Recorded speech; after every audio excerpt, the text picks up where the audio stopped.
Dhaka Ashulia elevated expressway নির্মাণে ধীরগতির কারণে বেড়েছে বায়ু দূষণ।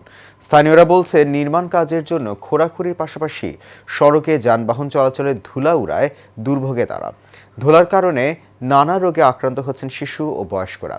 সাভার থেকে শাকিল শেখের ছবিতে মোহাম্মদ জহিরুল ইসলাম খান লিটার রিপোর্ট। বিস্তারিত জানাচ্ছেন শেখ ফাহিম। চলছে গাড়ি, উড়ছে ধুলো, এ যেন এক ধুলোর রাজ্য। গায়ের পোশাক কিংবা মাথার চুল সবই বিবর্ণ হচ্ছে ধুলোয়। সড়কের পাশে শোরুম, খাবারের দোকান, হোটেল, রেস্তোরাঁ ধুলোবালুতে যেন একাকার। এমন দুরবস্থা ঢাকা আশুলিয়া সড়কের। ঢাকা থেকে উত্তরাঞ্চলে যাতায়াতের সড়কটি ব্যবহার করে প্রতিদিন চলাচল করে হাজারো পণ্যবাহী যান ও গণপরিবহন। এই সড়কের উপর দিয়েই তৈরি হচ্ছে ঢাকা আশুলিয়া এলিভেটেড এক্সপ্রেসওয়ে। পথচারী ও ব্যবসায়ীরা বলছেন সড়কে পানি ছিটিয়ে দেওয়ার কথা থাকলেও দেয়া হচ্ছে না পানি। ফলে সংকীর্ণ রাস্তার কারণে তীব্র যানজট ও অতিরিক্ত ধুলোবালিতে দুর্ভোগে চালক ও পথচারীরা।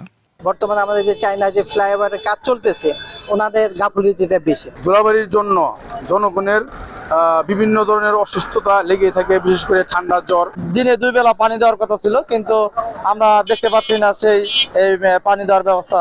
এই রাস্তায় প্রচুর ধুলাবালু, আমরা গাড়ি চালাইতে পারি না, সমস্যা খুব। ধুলাবালির কারণে আমরা ঠিকমতো ক্লাস করতে পারছি না, ক্লাসে মানে জানালার ভিতর দিকে ধুলাবালি চলে যায়। এই ধুলার জন্য আমরা খুব অসুবিধাতে পড়ছি। এখন সিজন চেঞ্জ হচ্ছে, অনেকেই ঠান্ডা, জ্বর, সর্দিতে আক্রান্ত হচ্ছে। ধুলোর কারণে স্বাস্থ্য ঝুঁকিতে শিশু ও বয়স্করা। তাই সড়কে চলাচলে সবাইকে সচেতন হতে হবে বলে জানিয়েছেন স্বাস্থ্য বিভাগ। এই ধুলাবালিতে বা বিভিন্ন ধরনের অর্গানিজম, বিশেষ করে ভাইরাস, ব্যাকটেরিয়ার বংশবিস্তার বেশি হচ্ছে। বিশেষ করে বাচ্চারা আর বয়স্ক মানুষ, প্রেগনেন্ট মানুষ, এদের ইমিউনিটি পাওয়ার কম, এই ধরনের রোগী আমাদের বেশি আসতেছে।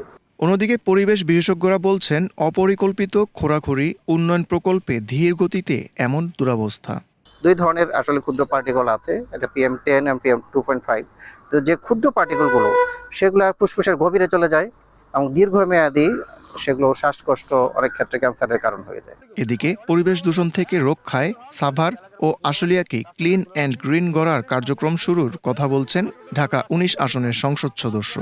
জনগণ যেটা প্রত্যাশা করছে, আমি জনগণের সাথে সংগতি প্রকাশ করে কমিটমেন্ট করেছি, প্রতিশ্রুতি দিয়েছি, সেটা বাস্তবায়ন করতে হবে। এখন থেকে, আজকের থেকে যেন এটা অ্যাকশন শুরু হয়। আমি 2-1 দিনের মধ্যে প্রশাসনের সর্বোচ্চ পর্যায়ে কথা বলে এটা প্ল্যান করে অ্যাকশন নেওয়া শুরু হবে। দূষিত পরিবেশে বাড়ছে রোগবালাই, তাই সড়কে চলাচলে মাস্ক পরিধানের পরামর্শ চিকিৎসকদের। Sheikh Fahim, Asian television.